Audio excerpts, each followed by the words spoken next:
লক্ষ্মী দেবীর এই উপদেশ শুনুন, কখনো গরিব থাকবেন না। রাধে রাধে বন্ধুরা, রাধাকৃষ্ণ চ্যানেলে সকলকে জানাই স্বাগত। বন্ধুরা, কখনো কি ভেবে দেখেছেন কেন কিছু মানুষ অল্প পরিশ্রমে ধনী হয়ে যায়, আর কেউ কেউ সারা জীবন কঠোর পরিশ্রম করেও দারিদ্র্যের মধ্যে আটকে থাকে? এর কারণ শুধু ভাগ্য নয়, বরং এবং ভুল যা আমরা একবার ধন সম্পদের অধিপতি দেবী মহালক্ষ্মী দেবর্ষি নারদকে বলেছিলেন, শুধু পরিশ্রম করলে ধনী হওয়া যায় না, তার জন্য আরো কিছু নিয়ম মেনে চলতে হয়। কেন কিছু মানুষ যতই চেষ্টা করুক না কেন হাতে টাকা ধরে রাখতে পারে না, আবার কেউ কেউ কম পরিশ্রম করে অবাধ ধন সম্পদের মালিক হয়ে যায়। এর কারণ হিসাবে মা লক্ষ্মী বলেছিলেন, আজকের এই গল্পের মাধ্যমে আমরা তা জানব। এই গল্পটি শুনলে হয়তো আপনার জীবন বদলে যেতে পারে, তাই শেষ পর্যন্ত মনোযোগ দিয়ে শুনুন। আমার এই তত্ত্বকথাটি শুরু করার আগে আপনারা যারা তারা অবশ্যই চ্যানেলটিকে সাবস্ক্রাইব করুন এবং বেল বাটন প্রেস করুন, যাতে এরকম তত্ত্বকথা আগে আপনাদের কাছে পৌঁছে যায়। আর এই তত্ত্বকথা শুনে ভালো লাগলে অবশ্যই একটা লাইক করুন, তাহলে চলুন শুরু করা যাক। স্বর্গের অপূর্ব সোনালী আকাশের নিচে দেবর্ষি নারদ ভগবান বিষ্ণুর ধ্যানে মগ্ন অবস্থায় বসেছিলেন। হঠাৎই তার মনে প্রশ্ন জাগল, কেন পৃথিবীর কিছু মানুষ কত পরিশ্রম করেও সাফল্য পায় না, আর কিছু মানুষ সামান্য প্রচেষ্টায় ভাগ্যবান হয়ে ওঠে? এই প্রশ্নের উত্তর খোঁজার জন্য নারদ পৃথিবীর বিভিন্ন স্থানে ঘুরতে শুরু করলেন। তিনি দেখলেন কিছু মানুষ প্রচুর পরিশ্রম করে ঋণের বোঝা থেকে মুক্ত হতে পারছে না। কেউ দিন রাত ফল সাফল্য পাচ্ছে না, আবার কেউ অলস থেকেও প্রচুর ধন সম্পদে মালিক হয়ে যাচ্ছে।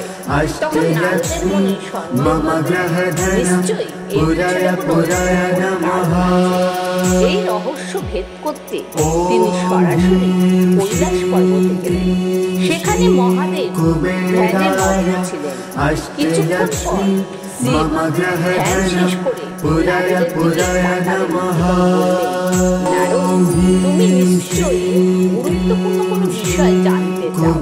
নারদ বললেন, আমি এক রহস্য বুঝতে পারছি না, যা আমার মনকে প্রবলভাবে বিচলিত করেছে। আমি জানতে চাই কেন কিছু মানুষ প্রচুর পরিশ্রম করে সাফল্য পায় আর কিছু মানুষ সামান্য চেষ্টাতেই মহাদেব ধীরে ধীরে চোখ খুললেন এবং মৃদু হাসি দিয়ে বললেন, নারদ, এটি শুধু কর্মের ফল নয়, এটি মানুষের কিছু ভুলের ফল। কিছু ভুল এমন আছে যা মানুষ নিজে অজান্তে করে ফেলে এবং এতে তার ভাগ্যের দরজাও বন্ধ হয়ে যায়। তবে এই বিষয়ে প্রকৃত জ্ঞান পেতে কারণ তিনি ধন সম্পদের দেবী। এই কথা শুনে নারদ মুনি কুবের লোকে গেলেন, যেখানে দেবী লক্ষ্মী স্বর্ণময় প্রাসাদে অবস্থান করছেন। তিনি দেবীর চরণে প্রণাম করে, আমি জানতে চাই কেন কিছু মানুষ অর্থ ও সাফল্যের অভাবে কষ্ট পায় আর কিছু মানুষ সহজে ধন সম্পদে অধিকারী হয়।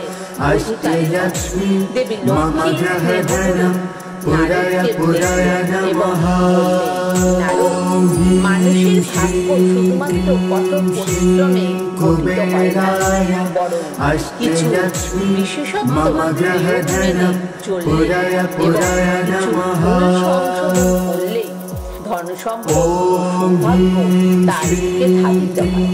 আমি তোমাকে এক এক করে 7টি ভুলের কথা বলছি, যা যা যে কোনো নইলে তার ভাগ্য চিরকাল পড়ে থাকবে।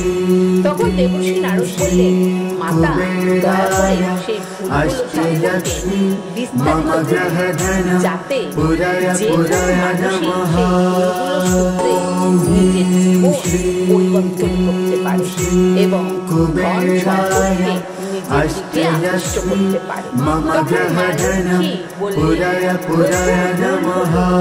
গৃহে নেগেটিভ শক্তির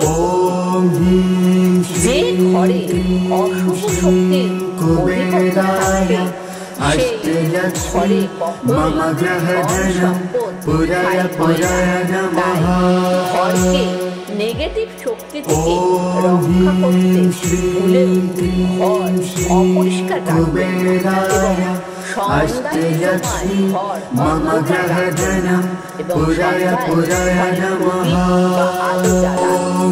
এরপর মা লক্ষ্মীকে বলবেন, দ্বিতীয় ভুল হলো সঠিক নিয়মে দান করা। তখন নারদ বললেন, দান তো ভালো কাজ, তাহলে এতে ভুল কিভাবে হতে পারে? দেবী লক্ষ্মী বললেন, দান অবশ্যই মহৎ কাজ, তবে ভুল হলো এই নিয়মে দান করলে তার সুফল পাওয়া যায় না। তাই ভুলেও অপবিত্র বা নোংরা জিনিস দান করা উচিত নয় এবং খারাপ উদ্দেশ্যে দান করা উচিত নয়। এছাড়াও সোমবার ও শুক্রবার সন্ধ্যায় অর্থ বা সোনা দান করবেন না। অর্থের অভাব দেখা দেবে। মা লক্ষ্মী রাতে ভুল কাজ করে। তখন নারদ বললেন, মাতা রাতের কোন কাজ ভাগ্যে বাধা সৃষ্টি করে? দেবী লক্ষ্মী বললেন, রাতে কিছু ভুল করলে ধন সম্পদ থেকে সরে যেতে থাকে। তাই রাতে ঝগড়া বা উচ্চস্বরে কথা বলা উচিত নয় এবং সূর্যাস্তের পর নখ কাটা, চুল আঁচড়ানো উচিত নয়। তারপর মা লক্ষ্মী বললেন, চতুর্থ ভুল হলো ভুল সময়ে অর্থ ব্যয় করা। তখন নারদ বললেন, মাতা অর্থ ব্যয় করা তো প্রয়োজনীয় বিষয়, তাহলে ভাগ্য পরিবর্তনের ক্ষেত্রে কিভাবে প্রভাব ফেলে? দেবী লক্ষ্মী বললেন, অর্থ ব্যয় করাও একটি সঠিক নিয়ম আছে। যদি ভুল সময় বা ভুল কাজ অর্থে ব্যবহার হয় তাহলে তা অশুভ প্রভাব ফেলবে এবং অর্থ সঞ্চয় সম্পূর্ণ হয় না। তাই সন্ধ্যার সময় বা রাতে অপ্রয়োজনীয় কেনাকাটা করা এবং ধার নেওয়া, অর্থ বিলাসিতায় খরচ করা এবং সপ্তাহে মঙ্গলবার ও শনিবার অপ্রয়োজনীয় জিনিস কেনা উচিত নয়। সবসময়ের জন্য প্রয়োজনীয় কেনাকাটা বৃহস্পতিবার বা শুক্রবার এবং অপ্রয়োজনীয় জিনিস কেনার আগে দুবার ভাবুন। এরপর মা লক্ষ্মী বললেন, পঞ্চম ভুল হলো ভুল ব্যক্তির সঙ্গে সম্পর্ক রাখা। নারদ বললেন, মাতা আমরা তো অনেকের সঙ্গে মিশি, তাহলে এতে ভুল কোথায়? দেবী লক্ষ্মী বললেন, সঠিক মানুষের সঙ্গে সম্পর্ক রাখলে জীবনে উন্নতি হয়, আর ভুল মানুষের সঙ্গে সময় কাটালে দুর্ভাগ্য আসে। তাই মিথ্যাবাদী ও প্রতারকদের সঙ্গে বন্ধুত্ব করা বা হিংসুটে নেতিবাচক চিন্তার মানুষদের ভালোবাসা ও অসৎ লোকের সঙ্গে মেলামেশা করা উচিত নয়। এরপর মা লক্ষ্মী নারদকে বললেন, ষষ্ঠ ভুল প্রতিদিন কিছু না কিছু নষ্ট করা। নারদ বললেন, মাতা অনেক সময় আমরা ছোটখাটো জিনিস নষ্ট করি, এটা কি এত বড় সমস্যা? দেবী লক্ষ্মী বললেন, যারা প্রতিদিন কিছু না কিছু নষ্ট করে তাদের জীবনের অর্থ ও সৌভাগ্যের অভাব দেখা দেয়।